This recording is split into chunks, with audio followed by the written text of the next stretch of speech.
Blog Talk Radio. Boa noite, meus amigos. Estamos aí de volta. Parece até que já tem gente na fila querendo dizer alguma coisa. Vamos atendê-los logo para não ficar esperando aí muito tempo. Vamos ver quem está aí. Pode me atender aí. Alô? Alô? Alô? Alô? Acho que desligou. Bom, tudo bem. Essa semana aqui o assunto principal é um editorial que saiu aqui na Folha de São Paulo a respeito do aborto, chama-se Aborto em Plebiscito.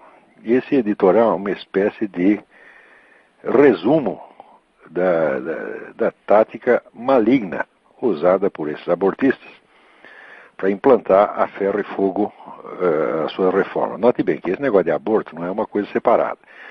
Aborto vem junto com o negócio da lei da mordaça gay, vem junto com toda uma programação já traçada há várias décadas, tá certo, por essas forças globalistas, e que, vamos dizer que o jabá de inspiração é mais ou menos aquilo que está no livro do Herbert George Wells, que é a forma das coisas do porvir e a Revolução Aberta, a Conspiração Aberta, The Open Conspiracy. São dois livros que todo mundo deveria ler, porque eles são mais ou menos a fórmula do que está sendo implantado no mundo.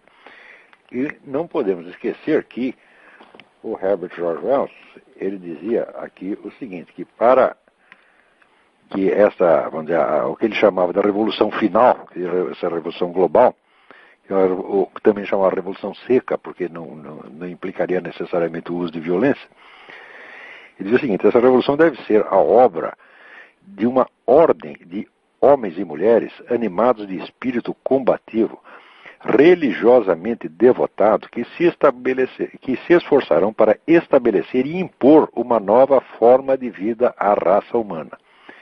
Então este é o projeto, uma nova forma de vida para a raça humana inteira, o que supõe, evidentemente, um governo global e a uniformização das leis no mundo todo. Essas novas leis, elas são baseadas em toda uma concepção cientificista, materialista, absolutamente gaga, maluca, idiota, né? Mas que para certas pessoas é persuasiva. Então, na qual o homem é visto apenas como um bichinho, como um aglomerado de moléculas de carbono, que pode ser programado à vontade, né, pela sociedade. É incrível, porque a sociedade também sendo composta de homens, né? Então, na verdade, serão apenas umas moléculas de carbono que vão moldar a cabeça das outras, tá certo? Não se entendendo por que este privilégio autoconcedido por essas pessoas como Herbert George Wells ou esses editorialistas da Folha. Mas diz aqui o homem: consulta popular sobre a descriminalização, uma boa oportunidade para instalar um debate qualificado sobre o tema. A sugestão de levar a plebiscito a proposta de descriminalizar o aborto no Brasil ganhou evidência ao receber a adesão do ministro da Saúde, José Gomes Temporão. Talvez não seja a via mais eficaz para que a interrupção voluntária da gravidez dentro de certos limites deixe de ser crime, como esta Folha defende, mas é o melhor meio de promover um debate qualificado da questão. De acordo com a pesquisa Datafolha publicada no domingo passado, 65% brasileiros se opõem a mudanças no status quo. 16% sustentam que o aborto deve ser permitido em mais situações do que as previstas pela lei atual, e apenas 10% advogam pela descriminalização plena. É evidente que a Folha, todos os jornalistas da Folha, parece que estão nesses 10%. É possível que esses números mudem a partir do momento em que defensores e opositores do direito de aborto começarem a explicitar seus argumentos, a exemplo do que se deu no referendo sobre a proibição do comércio de armas. Mesmo que o eleitor decida que tudo deve ficar como está, o saldo do eventual plebiscito terá sido positivo. A população estará mais informada sobre um tema relevante e cada lado conhecerá melhor os argumentos do outro. Em Portugal, que adotou a estratégia plebiscitária, foram necessárias 2 consultas num prazo de 9 anos para que a sociedade mudasse de posição e passasse a apoiar a mudança. Preste bem atenção. A Folha já está anunciando que se o resultado do plebiscito for negativo, for contra o aborto, eles mais tarde eles vão continuar com a propaganda e vão fazer outra e vão insistir. Por quê? Esse pessoal, vamos dizer, da Revolução Global, eles não desistem por nada deste mundo. Eles não estão dispostos a negociar e ceder. Tudo que eles cedem é temporário e depois eles voltam à carga. eles não aceitam diálogo, eles não aceitam, vamos dizer, eles aceitam falso diálogo, quer dizer, o diálogo é apenas, vamos dizer, para dar a eles a ocasião de impor o que eles querem, mesmo que a população rejeite. Esse é o tipo de diálogo que querem. Agora, para provar a má intenção dessa gente, já está aqui, a Folha alega o seguinte: segundo a metodologia desenvolvida pelo Instituto Alan Guttmacher, Centro de Pesquisa de Saúde Reprodutiva e Políticas Públicas dos Estados Unidos, realizam-se no Brasil 1.100.000 abortos clandestinos em 2005, número maior que de 1992. Seria descabido cogitar levar esse exército de mulheres e seus médicos e parceiros para trás das grades, como preconiza a legislação. Em primeiro lugar, a Folha não informa aos leitores o que é esse Instituto Alan Guttmacher. Alan Guttmacher foi presidente da Planned Parenthood, que tem uma rede de clínicas de aborto. Isso aqui não é um centro de pesquisa, é um centro de propaganda. Segundo, este pessoal que usou esse tipo de argumento, que diz que já existe milhões de abortos ilegais, esse pessoal já foi denunciado por um deles mesmo, que é o Dr. Bernard Nathanson, que era um dos líderes da campanha abortista nos anos 60 e 70, e que ele confessou recentemente que esse pessoal, inclusive ele próprio, manipulou barbaramente as estatísticas. Ele disse que na época eles diziam que havia também 1 milhão e meio de abortos clandestinos por ano. Havia no máximo, né, mais ousadas das hipóteses, havia 100 mil. Tá certo? E eles aumentaram isso aí para 1,5 milhão. Estão fazendo a mesmíssima coisa no Brasil com a ajuda da Folha. Quer dizer, a Folha não tem direito nenhum de citar esse Instituto Alan Guttmacher como se fosse uma entidade científica neutra. Tá certo? Como se já não tivesse esse instituto, já não tivesse envolvido em tretas anteriores. Na verdade, esse instituto é apenas uma organização de fachada da Planned Parenthood. Quer dizer, com estas informações, vamos dizer, falseadas, como é que o pessoal vai poder decidir de maneira sensata? Portanto, quando a Folha diz, olha, isso aqui é uma oportunidade de esclarecer e de informar a população, eles começam com isso é só o nariz de cera, logo em seguida via desinformação, via mentira. Mas a Folha é assim mesmo, a Folha sempre foi, sempre será, esse pessoal não se corrige. Pessoal, vamos dizer, eles são absolutamente fanáticos, eles não são capazes de negociar apenas a título provisório, quer dizer, toda negociação é apenas uma etapa para o sujeito obter o que quer no instante seguinte. Eles nunca param, isso é que nem barata, você acende a luz, a barata foge, apaga a luz, a barata volta. Eles são exatamente assim. É o que disse o H.G. Wells, são pessoas religiosamente treinadas, religiosamente adestradas, tá certo? Para seguir até o fim e implantar no mundo inteiro, impor ao mundo inteiro as suas ideias idiotas. São pessoas que não têm nem mesmo capacidade para discutir honestamente qualquer assunto, porque quando você vai discutir com essa turma, seja de movimento gay, seja de movimento abortista, só vem mentira, só vem desinformação o tempo todo. Então eles se enganam a si próprios para poder enganar o outro melhor. E pior, que o pessoal do outro lado nunca quer briga. Saiu essa semana um manifesto aí da Igreja Metodista contra a lei da mordaça gay, mas o manifesto já começa passando a mão na cabeça. Nós sabemos que os coitadinhos dos homossexuais são discriminados, etc. Ora, o que é isso, gente? Vamos tomar vergonha na cara. Em primeiro lugar, esse manifesto ia começar assim: qualquer que seja a realidade da discriminação social existente contra homossexuais, ela é nada perto da perseguição brutal que está havendo contra os cristãos. Perseguição a qual este movimento gay serve de instrumento auxiliar. É isso que tinha que dizer, tá vendo aí, seus bispos metodistas? Quer dizer, você não tem nada que puxar o saco do adversário, você não tem nada que mentir contra você mesmo. Quer dizer, porque você dizer que os homossexuais são objeto de discriminação, eles são objeto no máximo de piadinha.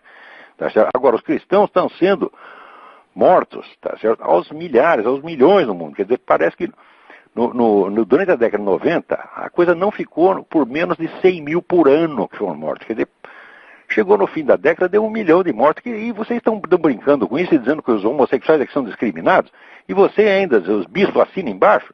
Quer dizer, que covardia, meu Deus do céu. Quer dizer, mas isso aí é a mesma coisa que houve na Segunda Guerra, quando só um lado queria agredir, o outro lado, o Hitler falava guerra, guerra, guerra e ia invadindo, e os outros falavam paz, nós somos da paz. Parece esse palhaço do Viva Rio, né? Sou da paz, né? Quer dizer, se você é da paz quando o outro quer matar você está esperando o quê? Você acha que vai comover o outro? Mas que coisa mais covarde, mais fraca, né? Vocês precisam tomar vergonha na cara de entender que, vamos dizer, meias palavras, tá certo? E ficar alisando o adversário, isso aí só desmoraliza você. E mais ainda, isso excita a agressividade do adversário. Porque Santo Tomás de Aquino já dizia o seguinte, que a diferença entre o medo e o ódio é, assim, quando há um perigo, quando há uma ameaça, você vê, se o atacante é mais fraco, você sente ódio. Se ele é mais forte, você sente medo. Então, quer dizer, por definição, o seu medo vai estimular um ataque, meu Deus do céu. Quer dizer, até quando é que vão entender uma coisa dessa? Parece que todo mundo no Brasil que abre a boca tem primeiro fazer uma concessão, primeiro ele tem que florear um pouco, primeiro ele tem que alisar o adversário e depois dizer muito timidamente a sua posição. Dizer, olha, nós reconhecemos os seus direitos, mas nós também queremos, né, o direito, queremos um pedacinho, um espacinho para poder propagar também a nossa fé e dizer o que nós pensamos. Então nós queremos, não, nós exigimos e nós não aceitamos esta chantagem. Não aceitamos o negócio de movimento gay se fazer de coitadinho, porque o país inteiro está cheio de gays em altas posições. Você não vê pessoas perdendo emprego porque foram gays. Você não vê pessoas sendo maltratadas por serem gays. Isso quando acontece, isso é raridade. E é sempre na mão de algum psicopata, mas a sociedade mesmo. Ora, que pessoa decente, que pessoa normal vai perseguir, vamos dizer, um empregado, um funcionário, por um sujeito ser gay? Eu nunca vi isso na minha vida. Eu nunca vi isso acontecer. Eu vi o contrário. Eu vi grupo gay que tomava conta do lugar. Tem um jornal semanal que eu trabalhei. Quando eu entrei lá, eu percebi, tinha uma espécie de máfia gay, eles mandavam naquele negócio, tá entendendo? E você não podia desafiá-los que eles te punham para fora, tá certo? Então você tinha que ficar bonzinho. E isso eu vi acontecer. Agora, para ele ter perseguido por causa de ser gay, então, pelo amor de Deus, que brincadeira é esta? Agora, perseguido por ser cristão, isso está acontecendo no mundo inteiro. Você vê, esta semana, mesmo juntando os dois assuntos, assunto de aborto e assunto de cristianismo, na Inglaterra teve um militante cristão anti-abortista que pegou umas fotos do feto, dilacerado o feto, cortado em pedaços e mandou lá para uns abortistas para ver.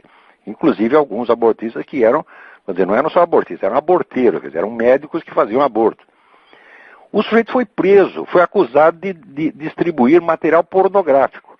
Quer dizer, eles eram pornográficos você mandar a foto do crime. Agora, praticar o crime não é pornográfico. Quer dizer, você pode retalhar o feto do jeito que você quiser. É bonito, é lindo, é maravilhoso. Tá certo? É o que diz aquele idiota do Rodrigo Constantino. É a ética da felicidade. A ética da felicidade consiste em pegar o feto e cortar num milhão de pedaços. Eles acham isso bonito, isso é felicidade. Né? Então, agora, fazer isso é bonito. Agora, você pegar a foto disso e dizer, olha o que vocês fizeram. Isso é pornografia, é crime. Agora, a Inglaterra está ficando maluca mesmo. Outro dia eu mencionei até aqui um livro que se chama The Abolition of Britain, quer dizer, a abolição da Inglaterra. Eu acho que a Inglaterra está sendo abolida, mas acontece cada coisa lá. Essa semana eu recebi uma mensagem de que escolas inglesas estão suspendendo do ensino de história o capítulo sobre o Holocausto. Por quê? Porque ofende os alunos muçulmanos que acham que o Holocausto não aconteceu. Quer dizer, por que os caras acham que não aconteceu? Você não pode dizer que aconteceu. Mas que merda é essa? Até onde nós vamos parar? Quer dizer, os europeus são malucos, porque, por um lado, eles dizem que negar o Holocausto é crime. Por outro lado, eles proíbem ensinar o Holocausto, porque também é crime, porque vai ofender os muçulmanos que acham que não aconteceu. Só que no mundo muçulmano inteiro, esse negócio do revisionismo do Holocausto é doutrina oficial. Todos eles repetem que o Holocausto não aconteceu, que não morreu 6 milhões de judeus, tá certo? Que isso tudo é uma mitologia propaganda, eles dizem isso, tá certo que o judeu inventa isso porque ele quer se fazer de coitado para dominar o mundo. E olha, o judeu não se faz de coitado coisíssima nenhuma, não, o judeu é coitado mesmo, quer dizer, as coisas realmente aconteceram, existe documentação mais do que suficiente para você perceber, tá certo? E que o cálculo, se não foi 6 milhões, foi 5.999.000 e alguma coisa, ou então 6.3 milhões. Foi alguma coisa em volta disso, porque o fato é que havia X judeus antes parece que era assim, 24 milhões, depois apareceu 18 milhões, quer dizer, sumiu 6 milhões. Pô. Isso não quer dizer que todos esses morreram em campo de concentração, não, alguns morreram no caminho, outros levaram martelado na cabeça, outros levaram um tiro, tá certo? Claro que não tinha espaço na câmara de gás para toda essa gente, nem todos morreram na câmara de gás, mas no total foi 6 milhões, pô. Se não foi 6 milhões, foi um número aproximado. Né? Agora, a doutrina oficial no mundo islâmico é que isso não aconteceu. Então, nas escolas de inglês não pode dizer que aconteceu porque vai magoar os coitadinhos. Vê se pode. Quer dizer, como é esse negócio? Outro dia mesmo eles prenderam, na Áustria prenderam aquele historiador David Irving, que note bem, o David Irving não é um negador do Holocausto, ele nunca disse que o Holocausto não aconteceu, ele não é nem um historiador do Holocausto, ele não tem um único livro sobre o Holocausto, ele fez o livro Hitler's War, a biografia do Goebbels, estudou os principais líderes nazistas. E os livros não são ruins de jeito nenhum, são livros bastante documentados. Agora, ele de vez em quando aparece com umas ideias esquisitas, tá certo? Mas ele negar o Holocausto, ele nunca negou, tá certo? Bom, prenderam o cara como negador do Holocausto. Agora, e o governo inglês que chega e proíbe ensinar o Holocausto porque vai ofender os muçulmanos? Que merda é essa? Que coisa mais louca? Que continente de tarados é esse? Quer dizer, a Europa está totalmente desfibrada. A Europa está acovardada, está de gelo, nem está mais de gelo, já está de 4. Tá certo? Graças a este pessoal, que se acha liberal, progressista, etc., etc., e que fica, corroendo o que resta, dos valores judaico-cristãos, achando que isso vai ser um progresso extraordinário, quando isso só serve para uma coisa. Isso só serve para deixar o pessoal num vácuo espiritual desesperador e para abrir as portas para o Islã. Quer dizer, vocês tornam a Europa não vai ficar até 2 dias, tá entendendo? No terceiro dia ela vai aderir ao Islã, como de fato isso já vem acontecendo. O número de intelectuais que passaram, vamos dizer, por aquele famoso trajeto. Primeiro eles eram comunistas. Depois, desiludidos do comunismo, passaram para o liberalismo ateu. Não. Quer dizer, o sujeito, o que ele faz? Ele recua para uma etapa anterior da Revolução. Tá certo? Ele já não está mais no manifesto comunista, tá certo? Ele recua para o tempo da Revolução Francesa. Então agora ele é o liberal ateu, né? Depois vira liberal ateu um tempo, daqui a pouco começa a ser namorado do Islã e vai parar no Islã. É o que aconteceu com o Roger Garaudy e outros tantos. Quer dizer, o trajeto do Roger Garaudy vai ser o trajeto europeu. Quer dizer, vocês desistem do comunismo, ficam desiludidos com o comunismo, voltam para os ideais da Revolução Francesa, os quais não se aguentam, porque são uma coisa totalmente vazia, baseada no cientificismo oco. Daqui a pouco chegou o Islã com um discurso muito mais coerente, muito mais poderoso do que, pronto, você adere ao Islã. É exatamente o que está acontecendo. Quer dizer, outro dia eu vi um sujeito que mandou uma charge que era assim, mostrar uma praia europeia em 1900. Então estavam as mulheres com aqueles maiô que ia até o tornozelo, né? Depois, na Europa de 1950, já estavam as mulheres com o maiô curtinha. Depois estava de biquíni. Depois estava de tanguinha. E depois, na última, era Europa 2010. Estava todas as mulheres de burca. Que aquilo não é uma roupa, aquilo é um pacote. Ela estava empacotada de burca que você só via os olhinhos, né? E é assim que vai ser. Quer dizer, depois de você levar o fio dental, daí o topless, etc., burca. É assim que vai terminar o negócio. Bom, vamos ver aqui alguns e-mails. Se não tem aí ninguém na fila para falar, vamos ler uns e-mails. Alex Herman. Sou um grato aluno do curso de filosofia, nem sempre apresentou as aulas por conta de uma faculdade de direito que resolvi cursar à noite. Para ter várias questões. Bom, só vou responder uma delas. Aqui, sobre ceticismo e religião. É muito comum em conversas com céticos extremados que esses atribuem um milagre, expliquem um milagre, alegando que a ciência, num futuro incerto, descobrirá a causa do fenômeno. Essa conclusão fala que ele duvida de tudo e não aceita a possibilidade de um acontecimento sobrenatural. Muito bem. Olha, o sujeito que duvida de uma alegação de milagre por causa de uma coisa que ele acha que vai acontecer no futuro, ele está mostrando que ele sim é que tem a fé, porque ele já está acreditando, tá certo? Ele já aposta numa explicação futura. Ele não tem essa explicação. Jamais houve um único dos grandes milagres que fosse, vamos dizer, explicado, entre aspas, cientificamente, que se comprovasse que foi outra coisa e não um milagre. Nunca aconteceu, mas nenhum. O que você faz é um montão de hipóteses. Quer dizer, o que você faz? Você mostra que aquilo que aconteceu por meios sobrenaturais talvez pudesse ter acontecido por uma conjunção extraordinária e mais miraculosa ainda de fatores naturais. Né? Como, por exemplo, o negócio do Moisés abrir o Mar Vermelho para o pessoal passar. Então eles mostram que não, poderia ter havido um deslocamento do terreno no fundo do mar, blá, blá, blá, blá. Ah, sim, aconteceu tudo isso, todo esse processo imensamente complicado aconteceu exatamente naquele mesmo momento.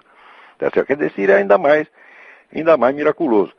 Então, essa alegação, quer dizer, é estúpida. Você não pode alegar a autoridade da ciência futura, a autoridade de um conhecimento que você, na mesma hora, está dizendo que você não tem.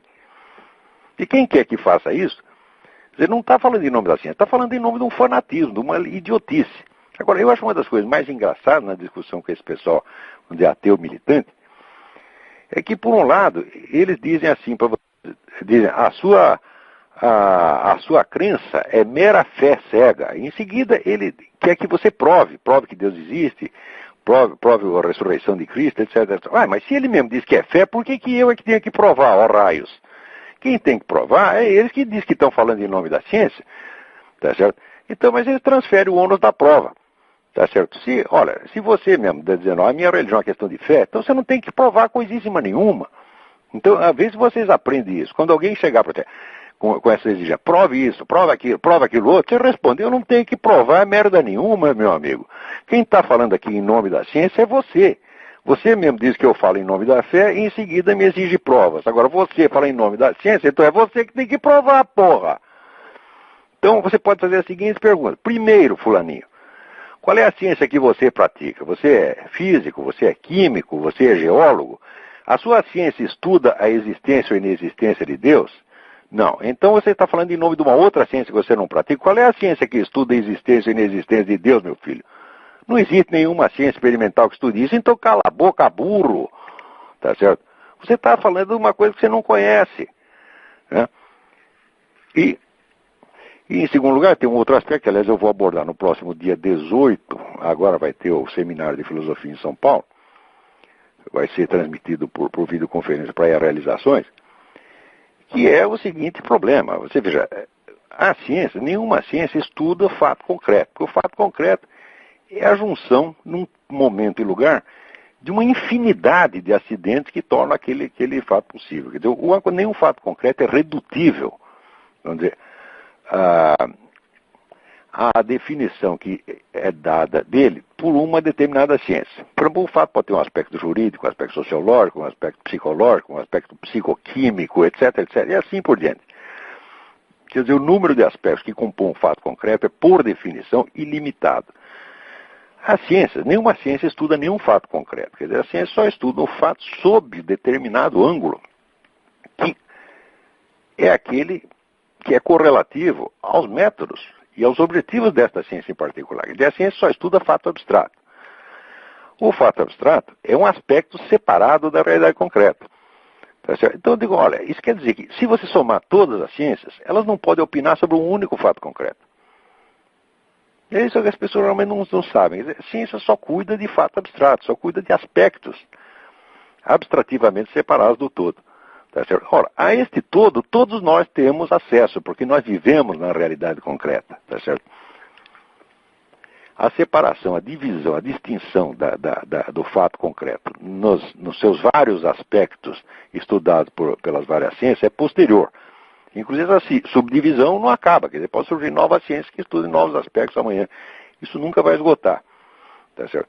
Portanto, quando você diz a respeito à fé, você não está falando uma coisa doutrinal, uma coisa apenas de uma doutrina, você está falando de algo que realmente aconteceu.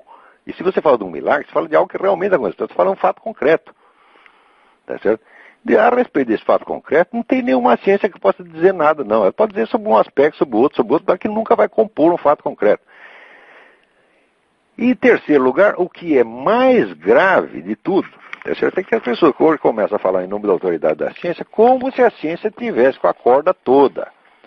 Ora, dentro da modernidade existe toda uma série de contradições, de conflitos. Um deles é o dos desconstrucionistas com a ciência. E quando você pega a crítica que os desconstrucionistas fazem à concepção científica, é arrasadora e eles têm toda a razão.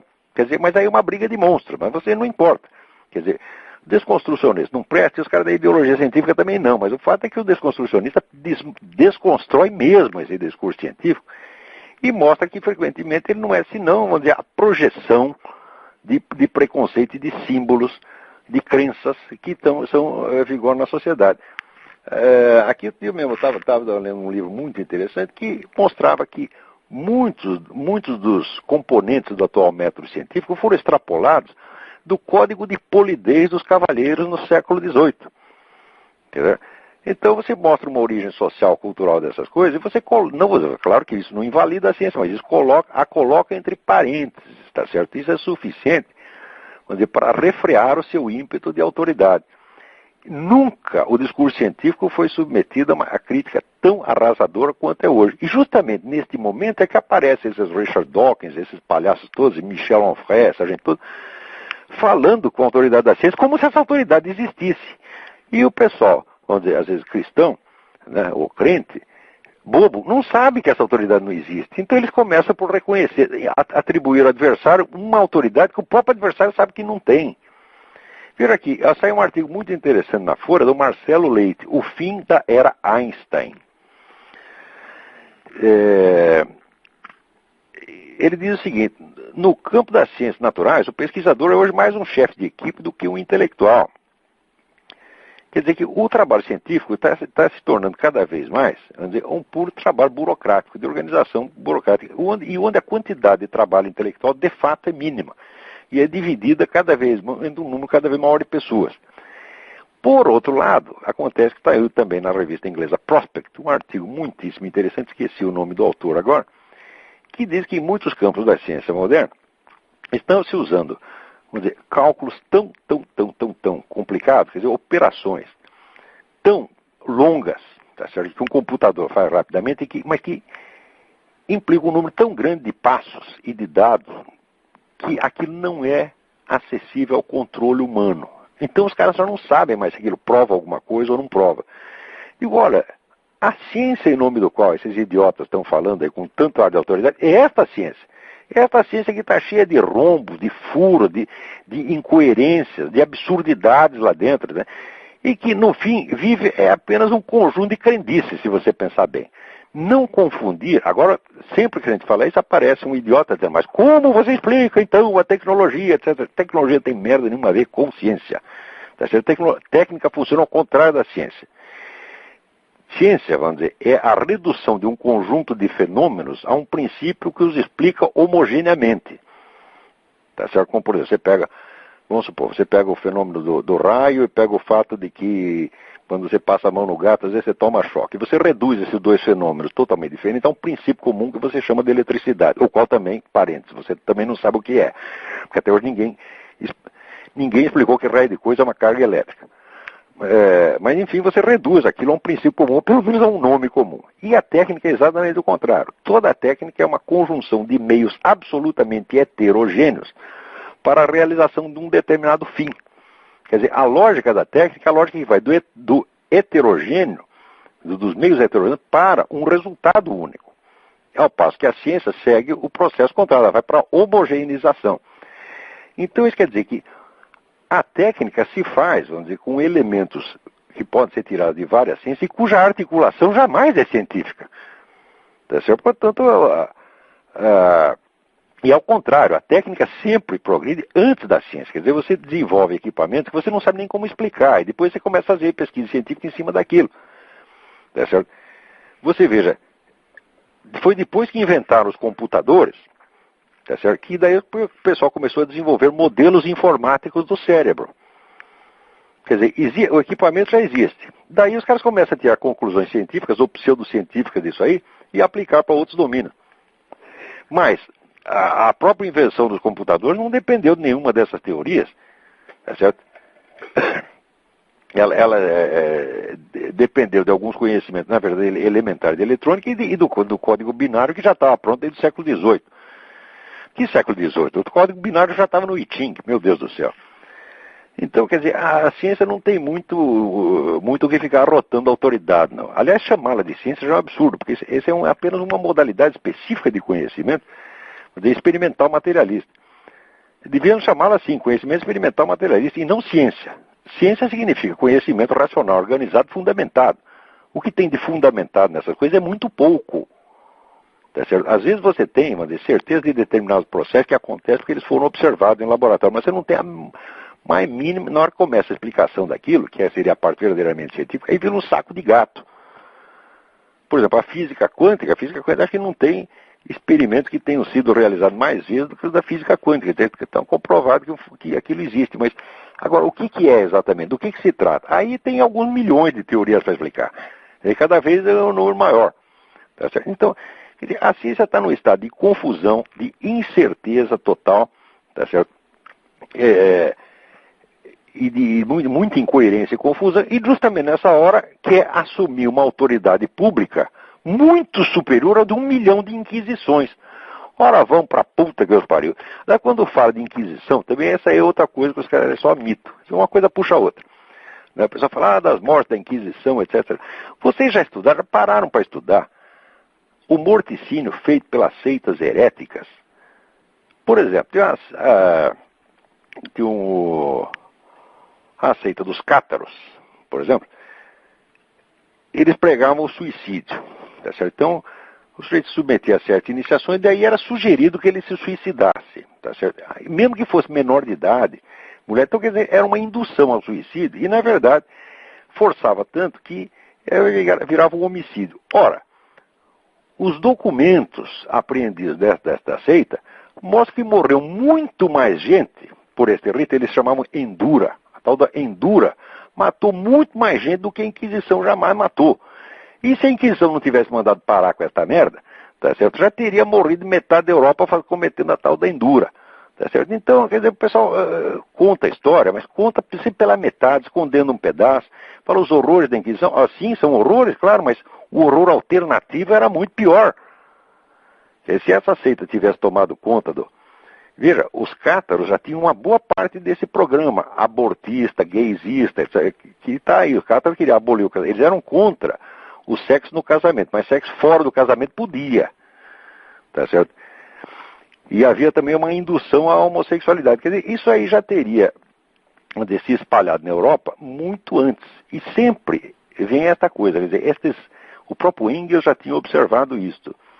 Que onde quer que surja um movimento revolucionário, aparece imediatamente o negócio do amor livre, do gays, etc, etc. Está sempre uma coisa ligada a outra. E sempre ligada a uma violência extraordinária. Agora, depois que alguém entra e manda parar com essa violência, daí é a violência reativa que entra para a história como se fosse a parte pior. Né? Porque vamos dizer, os crimes iniciais nunca são contados. Né?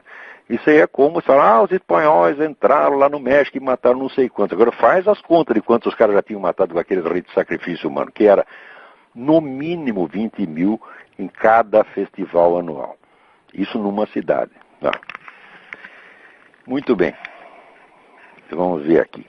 Agora, com relação a esse negócio do aborto, não vamos esquecer o seguinte, que quando começa, já a Folha diz, essa é uma boa ocasião para a gente difundir informações e fazer um debate honesto de parte a parte. Em primeiro lugar, não é debate, você fala de debate honesto só com pretexto para ele mentir em seguida. Em segundo, a organização Globo já está do lado do aborto. Aqui você pode ver pela revista Época, está aqui a promoção do aborto. Eles contam coisas horríveis do aborto, descrevem experiência horrível do aborto, só para dizer que o aborto tem que ser praticado em maior quantidade e sob o patrocínio do governo. Como se o governo tivesse condição de fornecer aborto, vamos dizer, em condições melhores do que as senhoras da sociedade pagam para fazer em clínica chique. Isso é uma besteira, tá certo? Né? E em segundo lugar, é sempre, vamos dizer, com aquele argumento fictício de que existe 1,5 milhão de abortos. Esse argumento foi inventado para o Brasil como foi inventado para os Estados Unidos. Tá certo? Esse pessoal é especialista em falsificar estatísticas. Eles já começaram tudo de novo. Agora você imagina, já entra com estatística falsificada, como entramos no tempo do plebiscito do desarmamento, começa tudo de novo, e de novo vem as duas grandes potências da mídia nacional, que é o Globo e a Folha, todo mundo aí a favor do aborto. Por quê? Porque esse pessoal está diretamente interessado. Quer dizer, então, olha, entidades, essas companhias de mídia no terceiro mundo são apenas office boys desse movimento globalista. Quer dizer, a ordem vem lá de cima, vem dos Rockefellers, vem da ONU, etc. O pessoal obedece direitinho. Eles não são nada mais do que executores de um programa que já vem pronto. E eles são pessoas exatamente como o H.G. Wells queria. Quer dizer que são pessoas animadas do espírito combativo, religiosamente devotadas a estabelecer e impor uma nova forma de vida. Não se trata de um novo regime político, é uma nova forma de vida. Eles inventaram uma nova natureza humana e eles querem nos impor. Nessa natureza humana, por exemplo, não existe o sobrenatural, só existe o natural. Né? Isso quer dizer, você dizer que só existe o natural é a mesma coisa que dizer o seguinte, não existe nada que esteja além da minha capacidade pessoal de experiência. Quer dizer, os limites da mente desses caras passam a ser obrigatórios para quem não tem esses limites. Quer dizer, o sujeito que, para mim, o sujeito que não concebe, vamos dizer, que existe nada acima da natureza física, é uma besta quadrada, porque a natureza física, ela certamente tem algum fundamento. Quando o cara começa a mostrar, por exemplo, a própria ideia de Big Bang, né? Se houve o Big Bang, é porque houve encontros, certo, de moléculas, de elétrons, num determinado momento, numa determinada proporção. Ora, o que determinava que essa proporção tivesse que produzir os efeitos que produziu?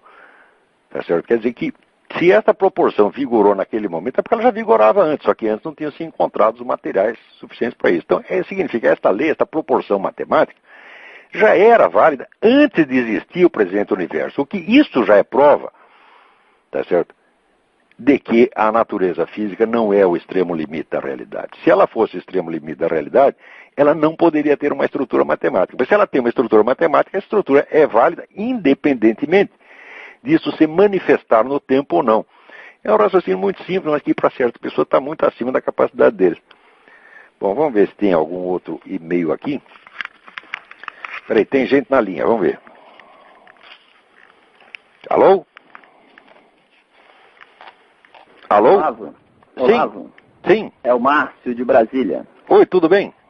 Tudo bom, Olavo? Tudo bom. Que você comentasse duas frases que saíram na Folha mês passado, num artigo. Depois eu vou dizer as frases e o autor e depois você comenta, por favor. A primeira é: levar a sério a opinião dos religiosos a respeito da melhor estratégia para combater a AIDS é tão ridículo quanto contratar epidemiologistas para rezar missa e ouvir confissão. Diminuir a velocidade de disseminação do HIV é tarefa para técnicos da mais alta qualidade, capazes de elaborar programas de prevenção baseados em evidências científicas incontestáveis. E a outra é: quanto sofrimento humano esses Olha, eu dou aqui uma evidência científica incontestável. Pois é. Se você não trepa com a dona fulana, você não passa AIDS para ela, nem pega AIDS para ela. Isso é a mais óbvia evidência científica. Eles querem negar isso aí. E a outra é a seguinte: quanto sofrimento humano esses senhores de aparência piedosa ainda causarão em nome de Deus impunemente? O artigo foi o do Drauzio Varela, chamado O Crime da Camisinha. Ô, Drauzio Varela, esse é um empulhador. Esse cara, isso é uma bolha de sabão. A que sofrimento humano ele está se referindo? Quer dizer, o sujeito quer comer a vizinha e não pode, isso é um sofrimento inenarrável. Ou quem sabe ele está querendo comer meio mundo e não pode, não deixam ele comer. Ele deixou de transar alguma vez porque a igreja não deixou? Ora, vai pra merda. Quer dizer, o que é isso? Quer dizer, o sofrimento causado pela própria AIDS, pela disseminação da AIDS do mundo, tá certo? Isso foi causado pela religião? Foi a religião que causou isso? Quer dizer, as pessoas espalharam a AIDS porque só comiam suas próprias esposas? Foi assim que eles fizeram? Ora, porra! Quer dizer, o sujeito inverte a realidade. Quer dizer, é claro que a AIDS está ligada à própria liberalização dos costumes sexuais. Isso é uma evidência científica, mas óbvia. Quer dizer, onde você tem uma conduta sexual mais refreada, a AIDS não se dissemina, porra. Agora, esse sujeito inverter a coisa, ainda vem, olha, vem falar em nome de uma ciência que ele não sabe o que é. O sujeito que diz que isso é ciência, ele não tem a menor ideia do que é. Ora, porra. E esse sujeito, ele, como você mesmo falou, ele tem um sucesso, uma influência muito grande, tanto na Folha quanto na Globo, né? Claro, porque é o protótipo do sujeito moldado aqui, exatamente como vamos dizer, moldado em laboratório pela cabeça do Herbert George Wells. Exatamente. Quer dizer, um sujeito fanático que tem ódio a coisas que ele não entende, ódio àquilo, tudo aquilo que está acima da capacidade dele, tá certo? Quer dizer, o sujeito que é capaz de dizer que existe um meio científico mais eficiente de você controlar a AIDS, tá certo? Do que a contenção sexual, fala, ora, tá para ser inventado, meu Deus do céu. Esse pessoal é louco. Você vê, uma vez, a vida parece que imita piada. Eu antigamente fazia uma piada, e olha, esse pessoal é tão maluco que um dia eles vão dizer que até os masturbadores vão ter que usar camisinha para não se contaminar a si próprios. E inventei essa piada, rapaz. Não passou 6 meses, estava eu num debate na TV do Rio Grande, estava um técnico do Ministério da Saúde e o sujeito disse, não, nós recomendamos que as pessoas que se masturbam usem camisinha para elas já ir acostumando. Falei, pronto, virou realidade, porra. Agora vem aí o Drauzio Varela dizendo, existe um modo mais seguro de impedir a transmissão da AIDS do que a contenção sexual. Fala, vai a merda. Você pode não gostar da contenção sexual. Tá certo? Eu, durante toda a minha juventude, usei e abusei. Naquela época eu não tinha arte, podia fazer tudo, né? E se mandasse parar, é claro que eu não ia gostar. Mas se dissesse é uma questão de vida ou morte, agora pode contaminar, a gente para, ué. Existem coisas mais importantes do que o prazer sexual. A sua sobrevivência é uma delas. Então, o cara que não entende isto, tá certo? Quer dizer, ele acha assim, que o sujeito ser condenado a comer só a sua própria esposa é um sofrimento inenarrável. Então pergunto ele, quantas o senhor está comendo além da sua? Hã? É bom você avisar, porque assim os homens casados não vão chegar perto de você, porra. Se você acha que isso é um sofrimento indescritível, né? Mas ele tem, realmente, o que me espanta é o caráter sacrossanto com que as palavras desse sujeito são recebidas aqui no Brasil. Recebidas por outros, iguais a ele. Por pessoas intelectualmente desqualificadas. Esse sujeito não aguenta 5 minutos uma discussão séria. Quer dizer, isso é um chutador. Quer dizer, o cara que pega 2 ou 3. Eu já vi esse camarada abusando de dados científicos, né? O cara hipertrofia, pega uma coisinha desse tamanho, pequenininha, e hipertrofia para dar a impressão de que aquilo é uma monstruosidade, né? E depois é o cara, assim, politicamente correto. Por exemplo, ele diz, você não pode fumar. Ora, outro dia saiu uma estatística aí. Dizem que o fumo pode diminuir a sua vida de 1 a 7 anos. Na verdade não diminui não, porque aqui os 400 mil fumantes que morrem anualmente nos Estados Unidos, morrem com a mesma idade que morrem os outros. Aliás, morre até um pouco mais. A média de vida do fumante aqui é 71 anos, dos outros é 70. Agora, a média de vida dos homossexuais é 24 anos mais baixa do que a dos heterossexuais. Ou seja, é claro que o homossexualismo é um risco muito maior do que o fumo, porra. Agora, eu não vou impedir ninguém de ter relações homossexuais, como não vou impedir ninguém de fumar. Se quiser arriscar, arrisque, faz o que quiser. Tá certo? Mas ficar usando esta verborreia pseudocientífica para enganar os outros, o que há, porra? Isso é exploração da boa-fé popular. Quer dizer, o sujeito falar de autoridade científica hoje é exploração da boa-fé popular. No estágio atual que nós temos da compreensão do processo científico, você usar a ciência como autoridade é charlatanismo. As pessoas precisam entender isso aí. Quer dizer, o método científico ele é incompatível com o uso da ciência como autoridade pública. Porque se a ciência vive da autocorreção permanente, tá certo? E se a única prova que você tem em favor de alguma teoria é o fato dela não ter sido contestada ainda, mas poder ser contestada amanhã, tá certo? Isso significa que a ciência precisa ter mobilidade, tá certo? De curto prazo. Quer dizer, o que quer que um cientista diga hoje, ele tem que poder desdizer amanhã, porque senão não é ciência. Agora, isso significa não ter autoridade pública. Porque a autoridade pública não pode baixar um decreto, olha, está aqui decretado, mas podemos mudar isso amanhã. Você não pode fazer, vamos dizer, você não pode mudar as leis e mudar costumes do dia para a noite, como você muda de teoria científica. Então, a ciência verdadeira, ela abdica da autoridade pública. Tá certo? Ela tem que entender que a autoridade intelectual é uma coisa. A autoridade intelectual é, às vezes, abdicar da autoridade pública. Tá certo? Mas os caras não chegam nem a entender. E se eu falar isso pro Drauzio Varela, ele nem sabe do que eu estou falando. Quer dizer, esse camarada ele não tem a menor ideia, vamos dizer, do que existe hoje de conhecimento profundo na parte da crítica do conhecimento científico. Não é da crítica da pseudociência, é da própria ciência. Tá certo?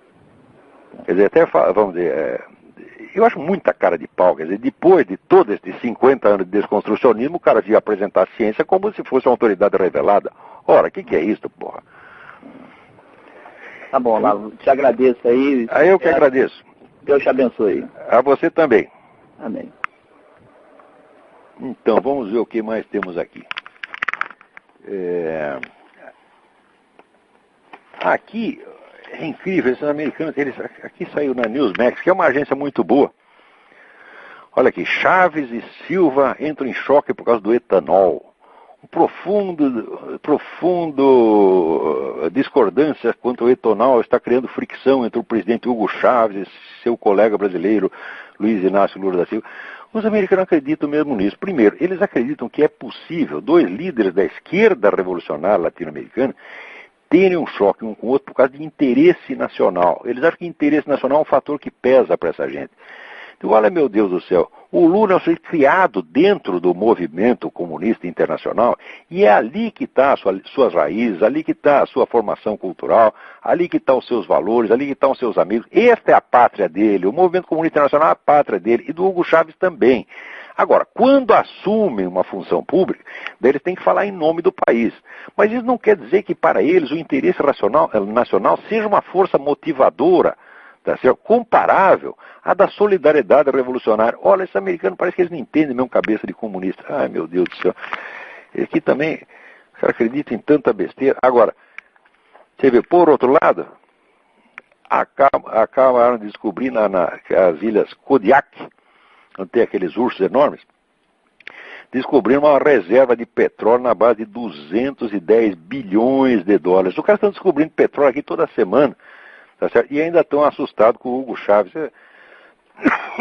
Eles não precisam de maneira alguma desse petróleo do Hugo Chávez. Eles continuam ligando para isso só por caridade. Viu? Vamos ver o que mais temos aqui. Aliás, estamos aqui terminando o nosso horário. Vamos ver se tem alguém na linha aí. Tem. Alô? Alô? Alô? Alô? Quem é? Aqui é o Luiz Afonso que está falando. Luiz Afonso, tudo bem? E aí, tudo jóia?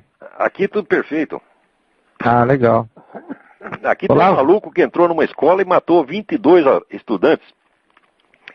Nossa. Ontem, e depois se matou. Agora você vê, se tivesse um professor armado lá, isso não acontecia. É verdade. Na escola aqui você não pode nem chegar perto com arma, só bandido pode. Então agora o sujeito entra lá, porque ele sabe que lá está todo mundo desarmado, entra lá e faz uma festa. Ah, legal. Olá, em primeiro lugar eu queria mandar um abraço, que eu encontrei dois estudantes aqui em Coimbra, o Naliel e o Maxwell. Manda um abração para eles. E pedindo para mandar um abraço para ti. Outra coisa é o seguinte, com relação ao aborto, eu fiquei surpreendido com o último programa que tu falaste que o povo brasileiro rejeita em massa, e as pesquisas estão dando que o aborto é rejeitado pela maioria da população, não é? 65% rejeita totalmente. Vejam só um paralelo, porque há pouco tempo teve o plebiscito do aborto aqui e o sim, né, pela liberação, ganhou. Sendo Portugal um país que, a meu ver, é mais católico, vamos dizer assim, praticante do que o Brasil, né? Isso me surpreendeu. Mas eu estou dizendo que faz tempo que o brasileiro é um povo profundamente conservador e não tem quem fale em nome dele. Não existe um partido conservador no Brasil. O conservadorismo foi proibido, virou extrema-direita. Né? Isso é sinal que existe uma onda subterrânea que às vezes ela irrompe aí essa onda vermelha? Como é o negócio?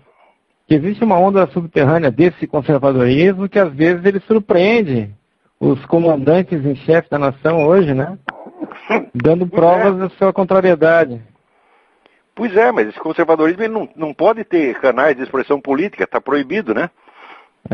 Então, quer dizer, a nação inteira está na extrema-direita. E a Folha que vira o mainstream, né? Quer dizer, aquela meia dúzia de garoto bobo da Folha, eles são o mainstream, eles são a opinião central e equilibrada. O resto da nação está toda à extrema-direita. A maior razão para o pessoal votar aqui a favor do aborto era para ser tão moderno quanto as outras nações da Europa, como a França e a Espanha, onde já foi liberado o aborto também. Complexo de inferioridade. Qual é a vantagem de ser moderno? Você veja, a Revolução Francesa foi moderna, a Revolução Russa foi moderna, o nazismo foi moderno. Toda essa gente, ninguém era conservador, todo mundo queria, vamos dizer, tudo moderno, né? Tudo de ponta, como se diz hoje. A Alemanha estava na ponta da tecnologia e na ponta dos experimentos sociais, inventando uma sociedade nova, né? Quer dizer, qual é a vantagem de ser moderno? Quer dizer, por que o fato de ter vindo depois é melhor do que o que veio antes? Ora, que merda. Deu uma ideia besta, né? Totalmente besta. E, Olavo, outra coisa é o seguinte, eu queria... aquele conceito de Estado laico, que até agora a gente comentava que isso nunca existiu em nenhum momento histórico aí, né? Na história humana. E o Estado laico, mas não a civilização laica, né? Agora, o que eles chamam de Estado laico é o Estado antirreligioso. Eu digo, ora, merda, se é laico, ele não dá palpite em matéria de religião. Né? Eu quero que ele não é o Estado laico, ele quer o Estado ateu militante, não é laico. Né? Ou seja, isso é fraude, o Estado laico é fraude. Ou seja, esse Estado que eles falam aconteceu aonde o comunismo foi implantado, pelo menos inicialmente eles Mas exatamente, quando começa esse pessoal, tipo Michel Onfray, Dawkins e outros, né, eles querem erradicar a religião. O Michel Onfray diz até, nós não podemos ter tolerância. Nós temos que nos organizar e acabar com isso. Agora, o que ele quer? Quer banir a religião. Como é que vai banir? Vai ter que proibir. Mas isso já foi feito. Exatamente. Já morreu milhões de pessoas nessa brincadeira. Agora eles querem fazer tudo de novo, com outro nome. Quer dizer, vão chegar nos mesmos pode ser tolerado. Esses camaradas, a gente tem que calar a boca deles, tá certo? Na base do desmascaramento impiedoso e cruel da sua maldade, da sua mendacidade, da sua vigarice, tá? Não é discutir amavelmente com esses caras como se fosse uma divergência intelectual. Por exemplo, o sujeito pode chegar para você e dizer, ó, eu acho que você não deve existir, nós devemos suprimir a sua existência. O que você acha disso? E daí você responde educadamente. Quando a única resposta certa é, vai tomar no cu. Essa é a única resposta, porra. Quer dizer, você quer me matar, quer me suprimir, e ainda quer que eu responda educadamente? Ora, vai chupar uma piroca, o que é isto, porra? Esse pessoal é muito cínico, sem vergonha. Tá certo? Dawkins é um sem vergonha, Michel Onfray é um sem vergonha, tá certo? Os seus discípulos estão no sem vergonha, porque o que eles estão propondo é um morticínio, é um genocídio geral. Agora, eles dizem, não, nós não somos a favor da violência. Agora, o que você acha de chegar um sujeito para você dizer assim, olha, eu sou a favor do nazismo, mas eu quero um nazismo soft, nazismo sem violência. O que você acha? É a mesma coisa que eles estão propondo, porra. Quer dizer, isso é conversa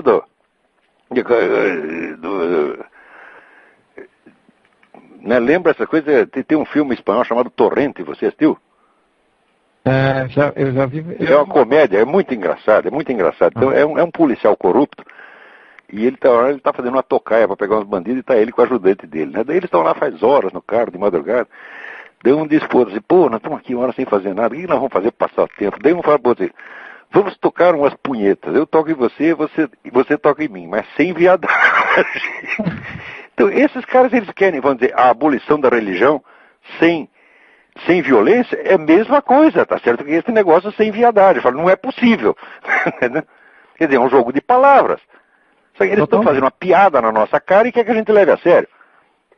É verdade, é verdade. Eles são gozadores sinistros, gozadores diabólicos. Tá certo? Nós não temos por que respeitar essa gente. E nós não temos que explicar nada, não devemos explicações. Devemos espremê-los na parede e mostrar a sua total vigarice, a sua total falta de autoridade moral. Eu estava comentando que, na sua fúria em eliminar qualquer traço de religião, principalmente a cristã, também revela sua fraqueza. Como claro. Pessoas tão poderosas podem se afastar tanto a visão de um crucifixo, que tem que tirar de toda a visão, né, de todos os locais públicos isso. Claro, eles não podem nem ver. É que nem o pessoal muçulmano que não pode ouvir falar em holocausto. Ele ouve falar em holocausto, ele tem um chilique. É que porra! Né? É incrível, esse pessoal eles não podem ouvir meia palavrinha que os desgosta. Todos eles querem fazer uma lei que proíba falar mal deles e proíba contrariá-los. Eles não podem ser contrariados em nada. Quer dizer, quem é que não vê que esse pessoal é louco, porra? Só que está virando aqui a história do Dr. Simão Bacamarte. Os loucos estão querendo internar as outras pessoas. Porque nós, você vê, a gente tolera qualquer coisa que esses caras digam. Pode dizer o que quiser, tá, né? Agora, o que não pode é eles passarem para a ação. Porque quando eles passam para ação, eles começam a proibir crucifixo, prende pessoas porque está distribuindo Bíblia, que nem já teve gente aqui, já ser preso não, mas teve gente que foi expulso da escola, perdeu, quer dizer, destrói uma carreira porque o sujeito entrou com uma Bíblia na escola. O que é isto, porra? A coisa tá feia. Agora tá ficando feio mesmo, quer dizer, uma perseguição aberta. Agora, perto disso, chega esse pessoal homossexual dizer que é perseguido. É perseguido o raio que os parta. Perseguido coisíssima nenhuma, porra. Se fossem perseguidos mesmo, eu ia ser o primeiro que ia defendê-los. Mas eu não estou vendo essa porra da perseguição. Mas a perseguição anticristã, ela está visível aos olhos de todo mundo. Embora a imprensa esconda, você tem documentação suficiente. Quem quiser saber disso aí, que veja o site Voice of the Martyrs, que é o site dos discípulos do pastor Richard Wurmbrand, que é aquele que ficou 16 anos na cana na Romênia, sofrendo torturas horríveis. Não era tortura que nem aquela de Abu Ghraib, não era negócio de botar calcinha na cabeça, não. Era coisa medonha mesmo, de arrancar os dentes do nego um por um. E pior, chamava dois e ficava arrancando dentes, chamava um padre e um rabino, e ficava arrancando os dentes do rabino, né? Até olha, se você não abjurar a sua religião, nós vamos arrancar todos os dentes dele. Daí fazia a mesma coisa com o outro, invertia. Isso era a tortura que os comunistas faziam. Quer dizer, para quê? Para erradicar a religião, porque diziam a mesma coisa que esse Dawkins diz hoje. A religião é a origem de todos os males. Eu digo, bom, qual é os bens que você fez para opor a esses males? Né? Em nome de que bens você fala? Né? Porque eu sei, a igreja inventou os orfanatos, inventou os hospitais, inventou as maternidades, né? Cuidou dos doentes, né? E ofereceu milhões de mártires, né? Que atravessavam o mundo para ir lá socorrer populações desvalidas. Isso a igreja fez. Agora, e você fez o quê? Em nome do que você vem dizer que a religião é a origem de todos os males? Ora, porra. E você vê, a antirreligião, em 2 séculos, matou mais gente do que morreu em todas as guerras. Não estou falando de guerra religiosa. Se você somar todas as guerras, não das guerras da história, não dá o número de gente que essas revoluções ateísticas mataram. Né? Com certeza. É incrível, incrível. Na Veja da Semana, tem uma entrevista, da semana passada, desculpa, tem uma entrevista com o Tarso Genro, que ele fala que o primeiro herói dele foi Lenin, e que ele reconhece que Lenin, na verdade, foi um herdeiro dos ideais do iluminismo. Olha só. Mas é claro que foi. No iluminismo já começou cortando cabeça, esses caras estão chegando agora. Onde o iluminismo deu bons frutos foi só na Inglaterra. Porque o iluminismo inglês, na sua corrente principal, não era antirreligioso, não era anticristão e não era revolucionário. Quer dizer, usa o nome iluminismo, até não sei nem se o nome é certo. E se você vê os grandes pensadores do iluminismo inglês, como Burke, Shaftesbury, Adam Smith, nenhum deles era revolucionário, nenhum deles era anticristão. E foi lá justamente que se conseguiu criar prosperidade, criar democracia, criar um equilíbrio político, criar os direitos civis. E foi a Inglaterra que começou a acabar com a escravidão no mundo. Entendeu? Quaisquer que tenham sido a sacanagem que o inglês fez muito sacanagem, sobretudo do ponto de vista comercial, mas deste ponto de vista, foi uma nação que teve um papel civilizador no mundo. É isso? Agora, sobretudo, graças à religião. Ah, com certeza. O que ninguém entende é que, na verdade, a mão invisível do Smith é a providência divina. Mas sem dúvida, mas você vê, o Smith estava em pleno acordo com os escolásticos portugueses, que ele não leu, mas ele, assim, de orelhada ele pegou. Quando ele fala mão invisível do mercado, os escolásticos portugueses diziam que só quem pode calcular o preço justo é Deus. E Deus calcula isso através do quê? Da Vox Populi. Perfeito. Se as pessoas aceitam o preço da coisa, elas compram. Se elas não aceitam, elas não compram. É a coisa mais óbvia do mundo, é? É verdade. Então, olha, eu acho que nosso tempo aqui está acabando. Pô, que então, pena, eu peguei na metade do programa, vou ter que ver agora, depois, a metade que eu perdi, mas valeu, de qualquer maneira. Não tem importância, eu acho que tem mais um e-mail aqui que eu precisava responder, mas eu vou ter que deixá-lo também para a semana que vem. Não tem importância. Tudo Fica bem, assim mesmo. Então, muito obrigado a você, muito obrigado a todos, até a semana que vem. Um abraço. Tchau.